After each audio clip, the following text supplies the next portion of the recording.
walk lao kema canoe mau.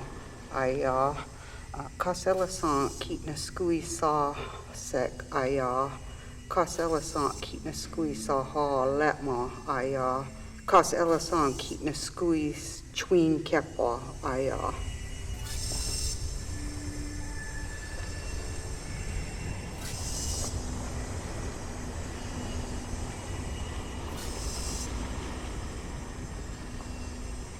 In 1851, the governor of California declared to exterminate all California Indians. So he and McDougal, next governor, appropriated $1.7 million to exterminate all California Indians. And so everybody who had a rifle and a horse went out and just started massacring Indians, and they got paid for it. I really didn't have a very good experience with education, and fairly regularly I didn't go to school. When I came home, walked into the house one day, my mother and her sisters are arguing about something, I don't know, some petty thing. But it was a petty thing that happened at boarding school. And I had never heard about boarding school, ever, from any of them. And all of them had been to boarding school together. And so what you have then is my mother's refusal or disinterest in sending me to school came out of her boarding school experience, which they did not want to discuss, period. When old Indian ladies don't want to discuss something, you can throw a bomb in there and you're not going to make them discuss it.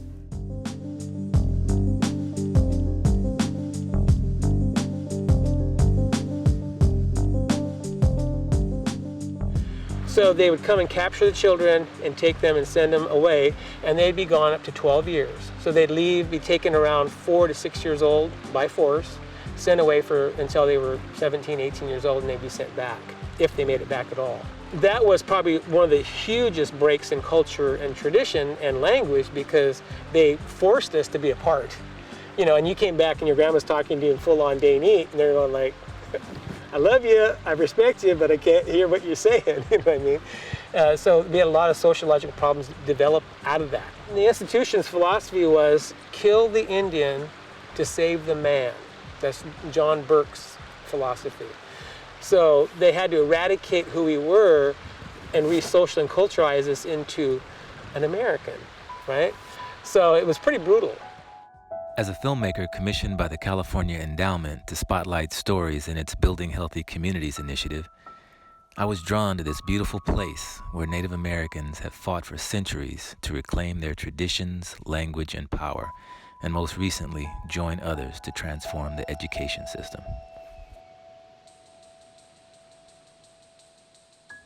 In order to get food, you had to comply with what the Bureau told you to do.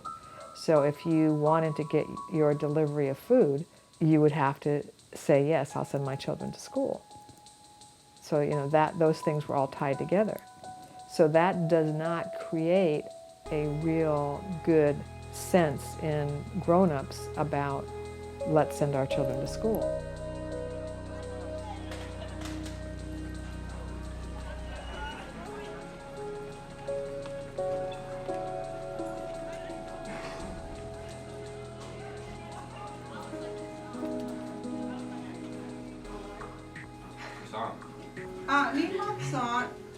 Kich Laya Lumek, Kumi Skewa Ki Kesaga. Kichi Rakana Kuma.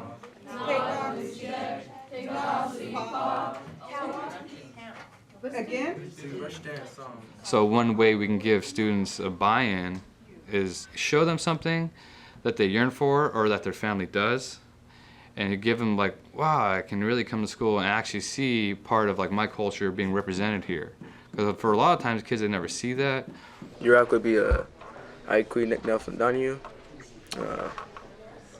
School in Sunday Peck, I feel good. School in Sunday Pim, how you feeling? Because other people, when they're just born here, and they're just white, they're always in touch with their culture because it's always around them. But with us losing so much of our language and having to recreate a lot of it, we're not as in touch with our culture. And a lot of the young people don't just get in touch with it, like me. Flynn's probably been in touch with his a lot longer than me. I just kind of recently got into it because of the Tollywood class, and I regret not doing it sooner. It was so much fun.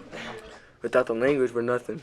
For generations, a lot of our families have felt excluded from the public education system, and the curriculum has not really embraced the American Indian community or the Yurok community. And you look historically back in the past, education was devastating to the Native American communities.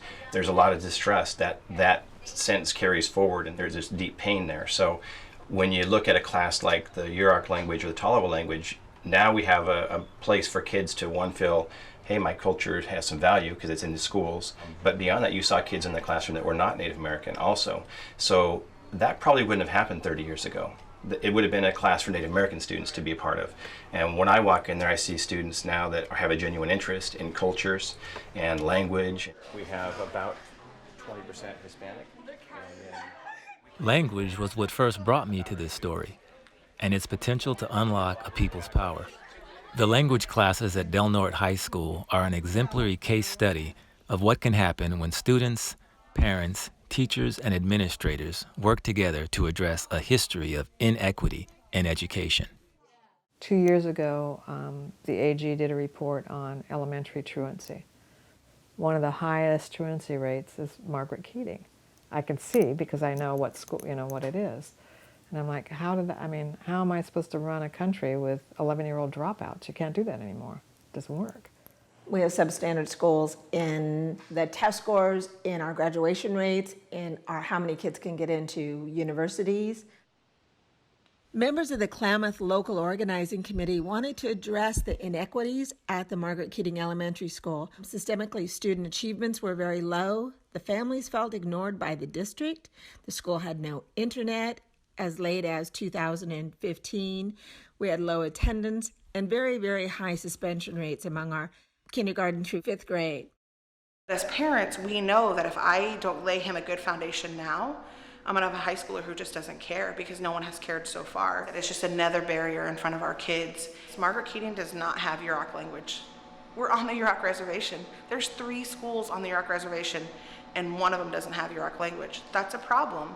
We should be teaching that. We need to give our kids the tools they need to be successful in the Indian community and in school. So we launched True North. It wasn't called that then, but we launched community organizing in this community through BHC in the early days of the initiative.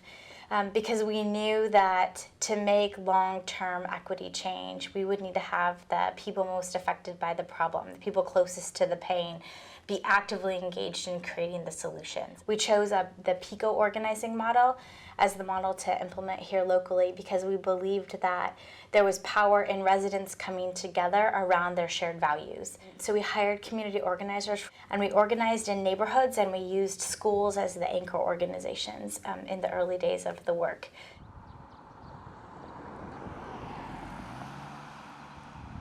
True North gave us that ability to go in and say this, we want our education system to be different. They gave us an opportunity. We went and met with the school superintendent. We met with the tribal leaders. We met with teachers. We met with the union representative. We met with all of those people, and we said, what would you do? Could you help us to make this a better place? And a lot of what we heard was that families are not engaged with their students. So I said, what if we could solve that? What if we worked on something to solve that together? So True North had a meeting in Oregon in 2015 in February where over 200 people came from Del Norte and Coastal and Eastern Humboldt. Jimmy McQuillan, you have said yes. Steve Godley, you have said yes. Amber Cron, you have said yes. So I was able to do that and then say, and now those administrators can't do it by themselves. I want every parent in this room to say they're going to be part of this.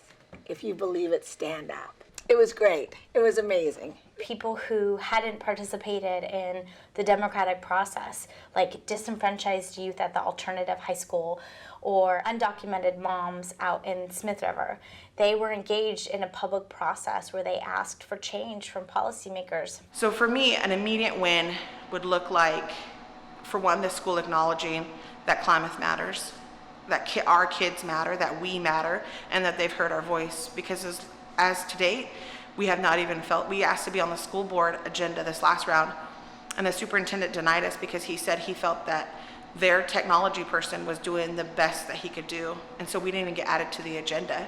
I think the root of a lot of the criticism that happens, it's not criticism per se. What it is an impatience for change. Because like I said, this has been a long time in coming. There's been generations of our families that have wanted to see something different for their children because they wanted it to be different from what it was when they were here. And that goes back to the generational trauma. It goes back to our immigrant families. It goes back to a lot of different things. What we really want to focus on is we don't want to flash in the pan. I don't want 5 or 10 years of the work that our district has done or with BHC or with outside agencies to come and go because a process comes and goes.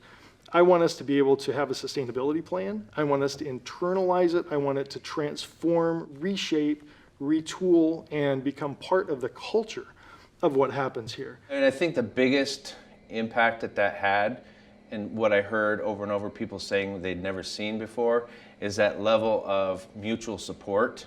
Like, we all want the same thing. And this is a process where we can realize, put aside that cycle of blame and figure out how to work this together. I have a lot of confidence in our young people. And I think if we can convince them that the way that we've done it is wrong and that they can do it right, and that education and the ability to communicate is what we all need, I'm hopeful that they can do that, and I think they can. And I think that's why concentrating on the schools is really important. I just sing songs, like my dad said, songs will just start coming to you, son. Hey, yo,